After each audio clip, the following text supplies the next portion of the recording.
Hi, Texas. Thanks for watching CBS 19 Plus. Easily and by far, this will be the nicest week of weather we've had here in East Texas. From start to finish, we're going to have just quiet days, small chances of rain, but overnight lows in the 50s, daytime highs mid-70s. I think the important thing here is that we will not have much in the way of humidity at all. So that means it is prime bird migration weather. We've seen the numbers starting to tick up in early April. Now, as we get into the middle part of April, we'll see those numbers go even higher. For instance, coming up Wednesday night, 117 million birds are predicted to be on the move from south to north as they make the springtime migration. There should be some medium to higher concentrations of birds in flight over north central Texas through the hill country. East Texas a little bit less, low to medium, but as we go deeper into April and into May, we'll continue to see these numbers on the climb. So what can you do? You can turn off your outside lights. That helps the birds navigate. They are not distracted by lights on the ground, and it helps them find their way to where they are going. Rainfall reports here since the 1st of March, and again, we think of the 1st of March as the beginning of the spring season, climatologically or meteorologically speaking. March 1st to May 31st is spring, so we count the numbers this way. So we're looking at, since March 1st in Tyler, almost 6 inches of rainfall, Longview 6.5 inches of rainfall, and Lufkin 9.5 inches of rainfall. Compare that to average, and again, that's average compared to March 1st, and you'll notice that Tyler is above average, Longview above average, and look at Lufkin, a whopping 4 inches above average. For the year, so if we go back to January 1st and tally up all of the rainfall, we see that we are about an inch ahead of schedule in Tyler, more than 2 inches above average in Longview, and 3.25 inches above average in Lufkin. So it's been kind of rainy here since March 1st, and we are getting a surplus going.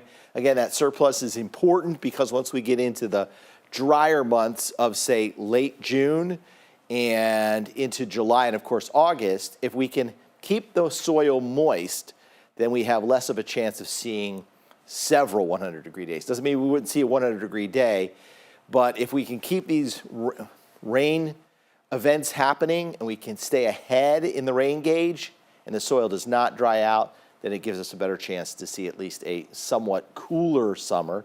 I'm not saying cooler than average, but certainly cooler than last year.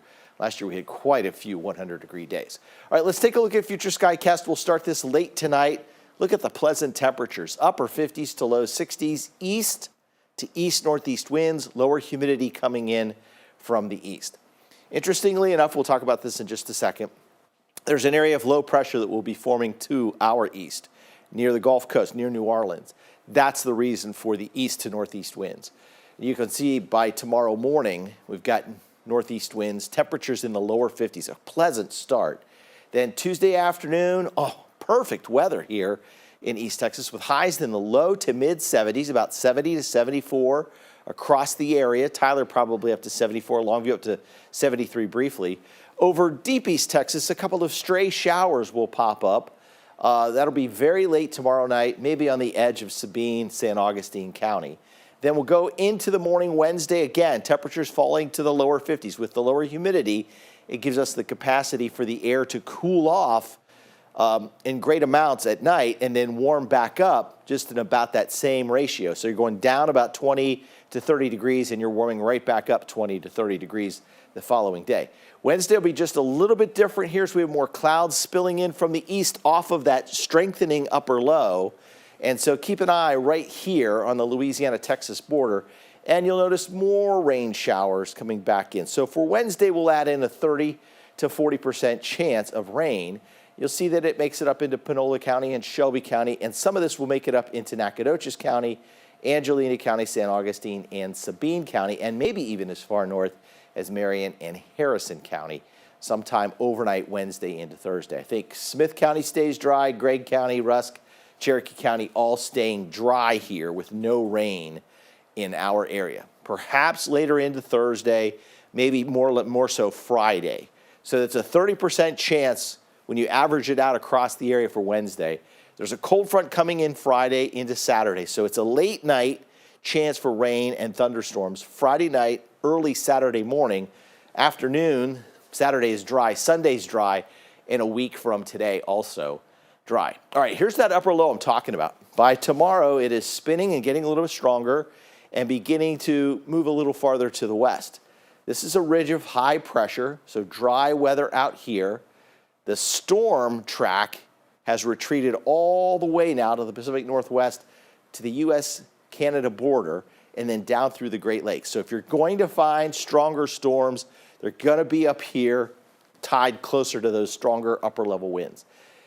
At any rate, here's that upper low. Notice how it spins and it strengthens back into East Texas, northern Louisiana by Wednesday. So that's closed, becomes a closed upper low, brings that small chance of rain for us late Wednesday into Thursday. Again, a deeper storm over the Pacific Northwest means rain for them.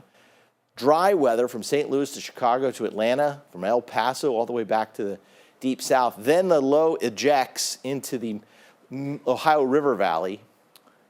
And then we have a deeper storm that's coming in here Friday. So this is the reason for the chance for rain and thunderstorms on Friday. Maybe by Friday into Saturday, we'll introduce a small chance for severe weather. It would be on schedule with our repeating cycling weather pattern theory.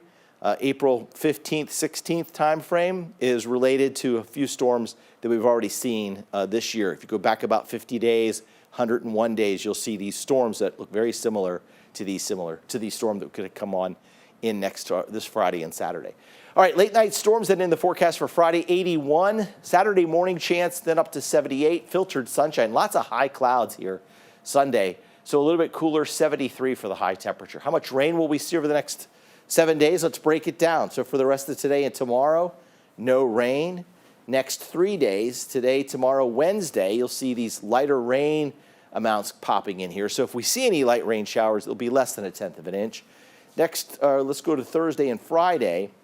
Now we start getting into more rain, and again, this is tied mainly to Friday into Friday night. Saturday, Sunday, you can see the fronts moving southward, so any Saturday showers and thunderstorms will be over deep East Texas from Center to Nacogdoches to Lufkin, and then they move on out of here. So our total for the next 7 days, find the contour, match it with the legend, and you'll see that areas near Interstate 20, generally about 1/4 to 1/2 inch. South of Interstate 20 could be 3/4 of an inch to upwards of 1.5 inches over extreme deep East Texas. All right, overnight lows tonight going into Tuesday morning, 51 in Mount Pleasant, 52 in Pittsburgh, under partly cloudy skies overnight, waking up to 53 at Henderson, Jacksonville up to 53, Tyler 52, Mineola 53, and then over deep East Texas, temperatures should be in the mid-50s. I show those sun and clouds because those will be the temperatures when we reach our morning low at 7 a.m., and the sun will have already risen by that time. All right, hour by hour, Tuesday, 62 at 9 a.m., 11 a.m., near 70 degrees. We're in the low 70s Tuesday with a northeast wind at 8 miles an hour. High temperatures, 74 in Mount Pleasant, Pittsburgh around 75. We'll see temperatures in the mid-70s at Henderson, Jacksonville, and Tyler. And over deep East Texas, we'll have similar conditions with temperatures in the mid-70s. Really nice day on Tuesday. Here's your Billy Scott White, Texas Spine Joint Hospital 10-day forecast. Mostly sunny tomorrow, 30% chance of rain Wednesday, dry day Thursday, scattered late thunderstorms Friday and early Saturday. Otherwise dry for the rest of the weekend. Mostly sunny Sunday, 73. Sunny on Monday, 77. We return to the 80s in about a week to 10 days. Thanks for watching CBS 19 Plus. Have a great night.